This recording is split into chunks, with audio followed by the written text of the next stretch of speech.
Okay, now we're on to the Suzuki GT250 two-stroke classic from the 70s. This one has a few little things with chrome fronts and everything kind of chromed out of the engine area, everything. So someone spent some good money on this bike. But we'll have a little test drive of this thing, then we'll go on to a visual analysis where we go through the bike in more details with kind of a bit of facts and a few little things like that, where we go over condition of this bike. 26,000 miles on the clock. So lowish kind of kilometers, yeah, or sorry, 26,000 kilometers on the clock, sorry, not miles, so even less. I just saw the Japanese clock, so saw that. Original exhaust, everything like that, really nice looking little bike. It's not a, what I would call a factory perfect bike. Certainly one that's very rideable and in good condition. Really like it, and is in great running condition, as we'll see now. Bike is on, put it into ignition on. And the funny thing on these, the left hand side is the kickstart. Very easy to kickstart, that's from cold. Completely cold. No issues at all there. So we'll just get it off the main stand here now. And we'll bring it around for a little spin. That's choke off, grand.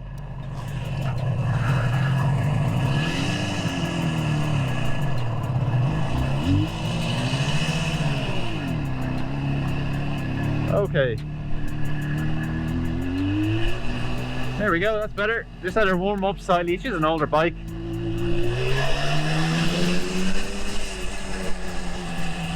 That's better.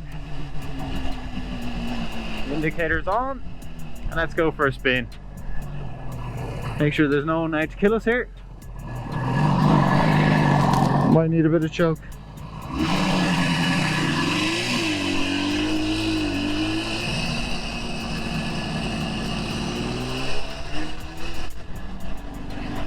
A lovely little bike, very comfortable, upright. I mean, you get all the sounds of the two-stroke, nostalgia,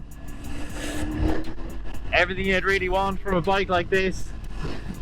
Running really well. All the electrics working. Horn, I believe, is working. So there you go, you can hear it all. Running nicely. It hasn't been run now in about 3 or 4 weeks, so I mean, you know, with these older bikes, they do need a bit of a run in before you start thinking that they're going to be modern, fuel injected, perfect, everything minty tinty. Nice turning circle on her.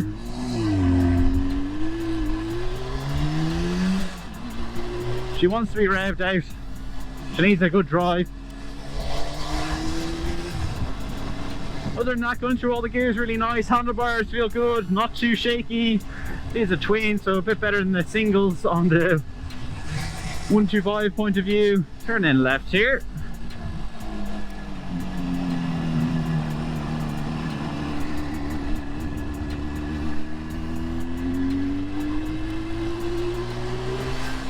There we are. Really pleasant little thing to drive. Very nice.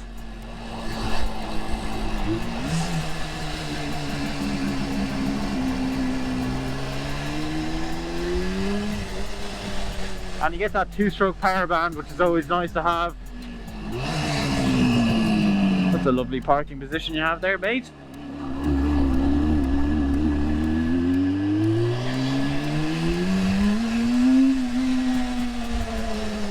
Turn in left here and we go through the electrics. We'll figure out all this choke nonsense and so on. Stick her into neutral. And put her up on the stand here. We'll see if the electrics work now. We get the old front left there, rear left working, right rear, and the front right as well. You'll see there. Right, let me just turn the ignition off and we get a little picture of her. But that's her running, driving. Nice enough. I wonder if this guy is going to come through. He can come through if he likes. I'm not sure what he's doing anyway. Leave him to that. Let's get a little picture of the bike here. Running and driving. There we have it. That's been it for the GT250 ride along. We'll now move on to the visuals. We've gone through all the electrics, horn working, indicators, lights, everything like that. We'll now move on to the visual analysis, where we go through the condition of the bike and a few little facts about it.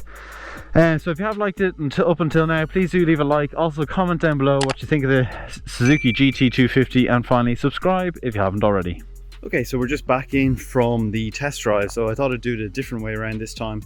Just to keep people, engaged with the content. I know a lot of people, even from the YouTube channel, it's growing now, so a lot of them aren't even there through the done deal ad to see the condition of the bike, more so just the riding, and get a bit of nostalgia back into them. So this is the visual analysis, where I go over everything around the bike, any marks, anything like that. I point out and I show to you as clear as I can. So front tire on this GT250, great condition. Front mudguard, really good. As you would have said in the video as well, prior to this, loads of money spent on this bike, getting everything re-chromed, and full front shocks here are all chromed in really nice condition as well. Front headlamp and indicators, great condition. Down to the side here now, mudguard as well, really nice condition. Up over the top, the chromed levers, everything here, even around the I'm not sure if that is standard or not from factory, but chromed areas here. The handlebars itself, Suzuki grips on it as well, with only 26,000 miles on the clock. Going over the tank then, again, nice condition, little mark here up over the top. Left hand side of the tank is actually pretty good. I would say it would probably be in need of, if you get a buffer machine on that, you'd get the metallic to come up really nicely on it, and would really pop in the sun. Seat then, really good condition, nice and well recovered seat, with kind of the original look to it as well. Indicators are very good. Rear chain guard is chromed as well. Rear actual alloy is good, as well as the spokes. Original GT250 exhaust mufflers on it. All the way up around to the top, you can see no rust at all, really up around the top even at these points where you see a lot of kind of rust coming in on these bikes. Really nice condition one. Rear brake light assembly and indicators, 1977 model. You'll see all the original stickers still on it here, which is nice to see, and the rear tires in good condition as well. The right hand side of the bike now, moving on to where you put your oil in for the two-stroke, engine area, and again original right hand side. Sorry if I can get that in focus. It's not coming up on the camera for some reason. Original GT250, same thing on this side with the exhaust. Up over that, twin, of course, the two spark plugs up the top, and that's really it for the bike. Oh, actually, the main point, actually I nearly missed it, is the front dent here in the tank itself, but really is very much not noticeable from anywhere more than 2 or 3 foot away, so not particularly. It's in an area that's well hidden as well. So that's the GT250. I hope you enjoyed the video. If you did like the video, please leave a like. Also comment down below what you think of these GT250s. Subscribe if you haven't already, and as well, if you want to reach out to us, our socials are at Retro Bikes Dublin for Instagram and Facebook, and our official website is www.retrobikesdublin.com. Thanks for watching.